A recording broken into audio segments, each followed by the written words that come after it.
मुस्लिम league Nawaz से सबको खुशामदीद कहता हूँ प्रोग्राम में। पहले इमरान खान का सियासी मुस्तकबिल आपको क्या नज़र आता है? 9 मई जो कुछ हो चुका है, जितनी उन्होंने इस्टेब्लिशमेंट से पहले 2011 से ऑनवर्ड मोहब्बत बनाई थी, उतनी अब उनकी लड़ाई है। तो ऐसे में सफ़र उनका आगे चलेगा या नहीं चलेगा? बिल्कुल शॉर्टली बात करते हुए तो नहीं चले, मुझे नहीं नहीं लगता। चलेगा। नहीं, तो क्या सूरत है उनकी जेल में आइंदा इंतखाबात? मुझे तो यही नज़र आ रहा नाहल भी और जेल में। है, नाहल भी जेल में भी। और मतलब मैं उनकी बदकिस्मती समझता हूँ कि 20-22 साल 25 साल की एफर्ट के बाद उन्होंने जो अपना इख्तिताम किया वो इस मोड़ पे किया। फ़िलहाल वैसे तो ये सब चीज़ें अल्लाह के हाथ में है, इज़्ज़त ज़िल्लत, मगर अपेरेंटली जो एक नज़र आता है उसमें तो मौजूदा ये कमिंग इलेक्शंस में मुझे उनका कोई डायरेक्टली रोल प्ले होता हुआ नज़र नहीं आ रहा। सर, ये एक इस्टेब्लिशमेंट का ना बड़ा सोचा समझा फैसला था कि तीसरी सियासी कुव्वत को खड़ा करना है, उसको सपोर्ट करनी है। जनरल कियानी के ज़माने में इस मॉडल पे काम किया गया था। फिर उन्होंने 30 अक्टूबर 2011 में लाहौर वाले जलसे से इमरान को मुकम्मल तौर पर वो सपोर्ट दी जो पब्लिकली हम सब के सामने आना शुरू हो गई। फिर ये जो मोहब्बत वाला सफ़र था इनका, चलते चलते 2018 पे पहुंचा, उनको हुकूमत दी। 3 साल में ख़त्म कैसे हो गई वो मोहब्बत? क्या ऐसा हो गया जिसमें लड़ाई क्यों पड़ गई आपस में? जो मैं समझता हूँ कि मैं खुद भी, आपको पता है, पंजाब हुकूमत का हिस्सा रहा हूँ, तो बहुत थोड़े अरसे में ही, अब देखिए ना, इमरान खान को अदारों ने या उस टाइम पे जो चीफ थे या DGISI थे, उन्होंने तो नहीं कहा था कि माज़रत के साथ जो हमारी पूरे हाउस में जो हमारे मेंबर्स थे कि आप उनमें से सरदार उस्मान बुज़दार साहब को इलेक्ट कर लें। मैं ज़ाती तौर पे मेरे पास, मैं उनके ख़िलाफ़ कुछ भी नहीं कहना चाहता, मगर मैं समझता हूँ कि he was not competent enough कि वो मुल्क के सबसे बड़े सूबे को, इसको अगर आप मुल्कों के उसके मुकाबले में करें तो ये दुनिया का 12वां-13वां मुल्क बन जाए अगर पंजाब एक मुल्क हो। तो उनका ये कॉम्पिटेंस लेवल नहीं था। जो मेरे पास इंफॉर्मेशन है कि अदारों की ख्वाहिश थी कि इनको कुछ अरसे के बाद चेंज कर दिया जाए, बिकॉज उनको ये नज़र आ रहा था कि ये सबको पता था कि जो 18 की हुकूमत है ये तो जिधर से आई है, तो उनको ये लग रहा था कि जो अगर इमरान खान या इनकी हुकूमत की जो इनकी अच्छा ये डिलीवर नहीं करेंगे तो इसका इम्पैक्ट उनकी इज़्ज़त के ऊपर भी आएगा। तो उन्होंने कुछ सब्सटीट्यूट नाम दिए जो कि खान साहब ने नहीं माने, बावजूद आई डोंट नो, मगर बहुत अच्छा होता ये मान लेते और कोई ऐसी गवर्नमेंट आ जाती पंजाब में जो डिलीवर करते। और ये जो डोगर आज साहब, मेरा तासुर ये है, ये बात आप ठीक कह रहे हैं। जनरल बाजवा ये इशू बार बार उठाते रहे हैं। हम लोगों का जब बैकग्राउंड इंटरेक्शन होता था तो उसमें भी उनकी इनकॉम्पिटेंस के ऊपर, बुजदार की इनकॉम्पिटेंस के ऊपर सवाल उठाते थे। लेकिन मेरा तासुर यह है कि कभी भी उन्होंने संजीदगी से बुजदार को हटाने की कोशिश नहीं की। हमारी इस्टेब्लिशमेंट इतनी पावरफुल है, जब वो ये फैसला कर लेना कि किसी बंदे को अंदर करना है तो बुजदार की 10 चीज़ें निकाल लाते और उसको नाहल करवा देते। उन्होंने कोशिश नहीं की। इमरान को वो प्रेशर करने के लिए इसको इस्तेमाल करते रहे, लेकिन लड़ाई पड़ी उनकी दीगर इशूज़ पे। जैसे जनरल फैज़ की ट्रांसफ़र वाला इशू आया DGI के तौर पर, शायद वो एक लाइन थी जिस दिन लकीर वो खींची गई कि नहीं, अब नहीं और साथ चल सकते। मेरे पास जो इन्फॉर्मेशन है वो बहुत सीरियसली चाहते थे कि उस्मान बुज़दार साहब को चेंज किया जाए।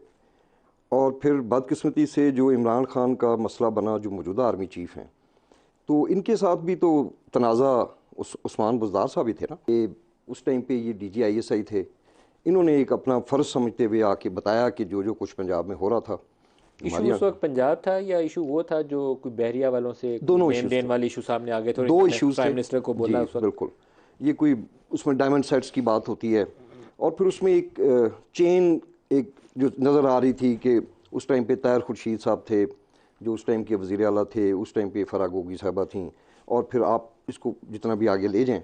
तो जनरल आसिम ने उस वक्त एज DGI ऐसा ये चीज़ें सारी बिल्कुल प्राइम उनका, मिनिस्टर इमरान खान जो उस वक्त बिल्कुल थे उनको बताई, बिल्कुल, और और उनका रद्द अमल क्या था? उनका रद्द-ए-अमल ये था कि वो उनसे नाराज़ हो गए और उस वक्त के आर्मी चीफ को कहा कि इनको उनकी हटा दो। मिसेज़ ने बाकायदा जाके तो बाजवा साहब की मिसेज़ को मिली और उनको कहा कि इनको हटाएं। इमरान खान की जो अहलिया हैं वो जाके जनरल बाजवा की अहलिया से मिली और कहा कि हाँ, आप इन्होंने इनको बड़ा अपना रिमूव कराएं। कंसर्न शो किया कि मेरे नंबर टेप होते हैं और ये होता है और वो होता है, हालांकि ऐसा नहीं होता। मैं नहीं समझता, मैंने खुद इन इदारों में सर्व किया है कि आप इतने हाई लेवल पे, उन्होंने एक अपना फ़र्ज़ अदा करते हुए, मैं भी इंटेलिजेंस में रहा हूँ और हम बताते थे अपने सीनियर्स को कि सर ये हो रहा है। लेकिन नंबर तो बुशरा बीबी के टेप होते थे, वो हमने अब वो लीक्ड ऑडियो सुन लिए हैं जहाँ वो तोहफे लेने देने की बातें हो रही थी, सारी वो उसमें ऑडियोज अब तो ज़रूरी मिल नहीं कि जाएंगी। वो बुशरा साहबा के हों, हो सकता है जो दूसरी पार्टी है उनके हो रहे हों, किसी एक के तो हो रहे होंगे, किसी एक के हो रहे होंगे। तभी रिकॉर्डिंग हुई। जी हाँ। अब उसमें भी आप ब्लेम नहीं कर सकते ना। देखिए, आपके मुल्क में सिर्फ ISI तो नहीं है, और भी अदारे हैं। इंटेल है, मेरी इन्फॉर्मेशन के मुताबिक इनको भी काफ़ी ज़्यादा टेक्निकली इक्विप किया गया। अब फोन टेप करने की महारतें हैं हमारे पास आईपी भी कर सकती है, आईएसआई भी कर सकती है तो ये इन्होंने सारे इश्यूज वो क्रिएट कर लिए। 18 में तो हमें साफ नज़र आता था कि फ़ौज आउट ऑफ द वे जाके अदारों ने इनको इमरान खान को सपोर्ट किया। ये जो नून लीग वाले कहते हैं, मैं बिल्कुल इसको डिनाई नहीं करता। अब क्या हो रहा है, ये एक अलग स्टोरी है। जो 2018 में मोहब्बत इमरान खान के लिए थी, अब वो मोहब्बत बदल के नवाज शरीफ को हाँ, मिल वो गई। मेरा ख्याल है कि हम 24-25 में इस पे बात करेंगे कि इसका आप इसका मतलब मैं है कि समझता 1.5 हूँ साल से 2 साल दे रहे डेढ़ हैं। 2 साल के अंदर चीज़ें क्लैरिफाई हो जाएंगी कि अब ये चौथी दफ़ा ये जो प्रोग्राम लॉन्च हो रहा है, इसकी एक तो ये कि मुद्दत कितनी है, ये और मोहब्बत इसका कितनी देर बरकरार और ये एंड इसका क्या होगा। एंड क्या होगा, पहले रांझा साहब से पूछ लें, फिर आप इसका जवाब दोनों चीज़ों का दीजिएगा। रांझा साहब पहले आप ही गोश गुजार कर दें। ये जो मोहब्बत का सिलसिला अदल बदल चलता रहता है पाकिस्तान में, 90 की दहाई में भी चलता था, कभी नवाज शरीफ के लिए, कभी पीपल्स पार्टी के लिए। अब वो बारी जो है वो इमरान खान इस वक्त जेल में है, नवाज शरीफ के लिए वो मोहब्बत जाग गई है दोबारा से एक दफ़ा, फिर चौथी बार। ये सिलसिला चलेगा आगे कि टूट जाएगा? देखिए नदीम साहब, ये एक बड़ी आपने बुनियादी और मैं कहता हूँ अहम बात है, और मैं भी एक सियासी तालिब इल्म होने की हैसियत से इस चीज़ पे बड़ा गौर व फिक्र करता हूँ कि जो भी शख्स बैसाखी पे होता है ना, उसकी बैसाखी खींच ले गिर जाता है।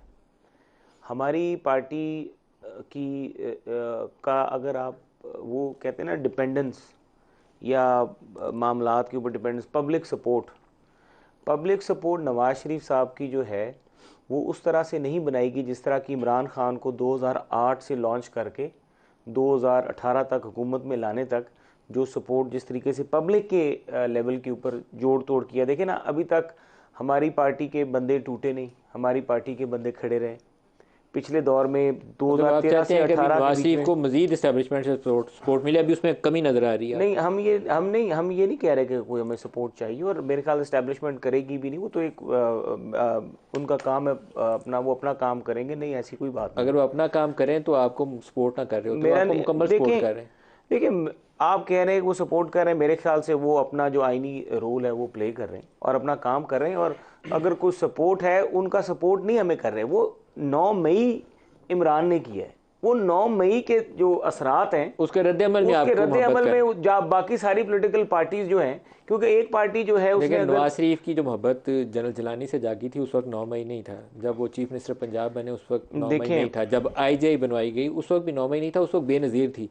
तो आपको मोहतरमा को इक़्तिदार से दूर रखने के लिए आईजीआई बनानी पड़ी। तो ये चीज़ें हमारी सियासी तारीख का हिस्सा हैं। आप दुरुस्त आप उस फरमा पर रहे आंखें नहीं बंद कर हैं, आप सकते। दुरुस्त फरमा रहे हैं। लेकिन 2002 के बाद की जो सियासत है, मैं 2002 की पहली वाली बातें आपकी दुरुस्त होंगी, मैं 2002 के बाद की मुस्लिम लीग नून की सियासत की नहीं, बात 2013 में भी आपको मुकम्मल खुला हाथ था। नहीं जी, जनरल कियानी ने आपका हाथ नहीं रोका। नहीं सिर्फ उन्होंने केपी में ये काम किया था कि एक हुकूमत दे दी थी नहीं पीटीआई जी, को, बाकी उन्होंने खुला हाथ दिया। बिल्कुल कोई खुला हाथ नहीं था। 2013 में भी खुला हाथ नहीं था, 2018 में भी खुला हाथ 18 नहीं में था, वो 2008 में भी खुला हाथ नहीं पलड़ा था। पीटीआई की तरफ झुक गया हमारी था। पार्टी जो है इसकी ऑर्गेनिक ग्रोथ है अल्हम्दुलिल्लाह, तो और वो ऑर्गेनिक ग्रोथ जो है हमारी इलेक्शन अगर पार्टी आपने की, लड़ा तो आपको समझ आ जाएगी कि देखिए मैं कहता हूं कि भले हमें बेहतर है कि हम अपनी ऑर्गेनिक ग्रोथ की बेस पे सामने आए, एक सियासी जमात होने की फिर हैसियत सामने से। नहीं आएंगे, इलेक्शन तो लड़ लेंगे, सामने नहीं आ सकते। चले, हार जीत इलेक्शन का हिस्सा है, कौन सा ये आखिर है।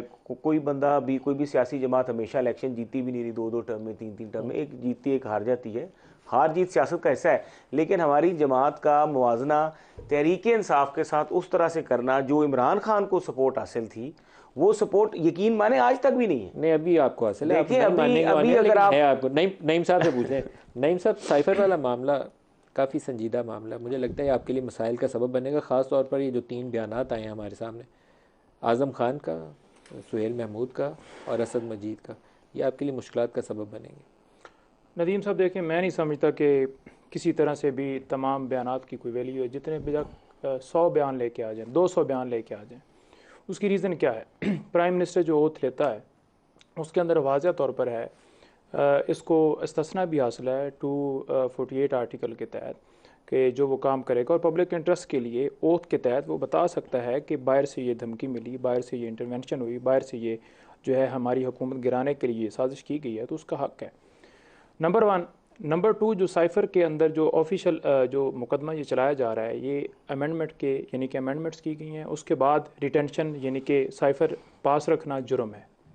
लेकिन क्योंकि ये जो अक्रंस हुआ है ये 2022 में मार्च में हुआ है, तो इसका जो अमेंडमेंट्स हैं उसका इतलाक ही नहीं होता। उसके ऊपर बड़ा आर्टिकल 12 जो है वो वाज़ेह है रेस्ट्रिक्टेड पनिशमेंट के हवाले से कि जो जिस जो वक्त ऑफिशियल सीक्रेट एक्ट अमेंड हुआ है उसको पिछली डेट से इन्फोर्स किया जी पिछली डेट से इन्फोर्स गया। जो ऑफिशियल उसकी नोटिफिकेशन है वो पिछली डेट से नहीं, देखें जो अमेंडमेंट्स हुई हैं ना जी, ये हुई हैं बेसिकली इस 15 जो अगस्त है ना उसके बाद हुई हैं जो ऑफिशियल सीक्रेट, लेकिन उसकी जी। जो गजट नोटिफिकेशन और है उसके अंदर तारीख पिछली डेट से। देखें नहीं नहीं, देखें वो जो नोटिफिकेशन जो जिसके तहत ये चलाया जा रहा है ना, जिस वक्त ये अक्रंस हुआ उस वक्त ये जुर्म ही नहीं था। नंबर 1 मैंने बता दिया कि वज़ीर आज़म बता सकता है। नंबर 2 ऑफिशियल सीक्रेट एक्ट का बताया। नंबर 3 मैं ये कह रहा हूँ कि ये जो साइफ़र है इसके अंदर इल्ज़ाम है कि सियासी मकासद यकीन की ताकत और खुदा की रहमत। पीटीआई के दूर इक़्तिदार में सरकारी सोशल मीडिया टीम्स के जरिए रियासत मुखालिफ प्रोपेगेंडा का इंकिशाफ हुआ है। रिपोर्ट के मुताबिक चेयरमैन पीटीआई का जाली इमेज घड़ने का मंसूबा बेनकाब हो गया। सरकारी वसाइल के बलबूते पे पीटीआई क़यादत की जाली तशहीर और रियासती इदारों के खिलाफ झूठा प्रोपेगेंडा किया गया और मुखालिफिन की किरदार कुशी और हर्जा सराई के लिए सोशल मीडिया टीमों का बेदरेग इस्तेमाल हुआ। सरकारी मंसूबों की तशहीर के बजाय जहरीला प्रोपेगेंडा किया जाता रहा। सरकारी वसाइल गैर कानूनी सियासी तशहीरी मुहिम के लिए इस्तेमाल रहे। सालाना तरक्याती प्रोग्राम ADPTR में सोशल मीडिया टीमों को पीटीआई के मज़मूम बयानिए को फैलाने का टास्क दिया गया। जाली सोशल मीडिया टीमों को शख्सियत परस्ती और झूठ के प्रचार के लिए इस्तेमाल किया गया। इन अकाउंट्स को पीटीआई के सियासी मकासद को आगे बढ़ाने, प्रोपेगेंडा मुहिम, डिसइंफॉर्मेशन, साजिशी बयानिया साजी और अवामी जज्बात को भड़काने के लिए इस्तेमाल किया गया। सरकारी पैसों से रियासत मुखालिफ बयानिया फैलाने की मकरू हरकत बेनकाब हो गई। मुआशरे में नफरत अंगेज बयानिए से अदम इस्तेहकाम को फ़रोग़ दिया गया। याद रहे प्रोपेगेंडा अकाउंट्स के फॉलोअर्स सरकारी वसाइल से बढ़ाए गए, लेकिन इख्तिताम पर ये अकाउंट पीटीआई के सियासी कारकुनान इस्तेमाल करते रहे। मजमूई तौर पर इस प्रोजेक्ट की लागत 870 मिलियन रखी गई थी।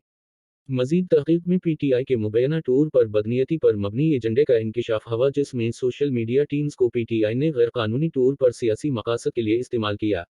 इन मुलाजिमीन की तनख्वाह 25,000-40,000 रुपये थी और सरकारी फंड से उन सोशल मीडिया टीमों पर करोड़ों रुपए खर्च किए गए। पीटीआई के इस रियासत मुखालिफ प्रोपेगेंडे में शामिल 800 पहले से मौजूद अकाउंट्स की जब तहकीक की गई तो चश्मकशा हक़ाइक़ सामने आए। इन मुलाजिमीन में से 72.5% अकाउंट्स का 2021 से पहले पीटीआई की तरफ कोई सियासी झुकाव ही नहीं था। जून 2022 के बाद 86% अकाउंट्स ने अपना सियासी झुकाव तब्दील कर लिया और अपने सोशल मीडिया अकाउंट्स पर पीटीआई का बयानिया पोस्ट करना शुरू कर दिया। इन अदाद शुमार से पता चलता है कि पीटीआई का कभी कोई नजरिया था ही नहीं। ये एक सोची समझी साजिश थी जो कि रियासत पाकिस्तान के खजाने से पैसे देकर करवाई जा रही थी। गरीबों की खून पसीने की कमाई से दिए गए टैक्स का पैसा जो पीटीआई की हुकूमत ने अपने प्रोपेगेंडे के लिए झोंक दिया।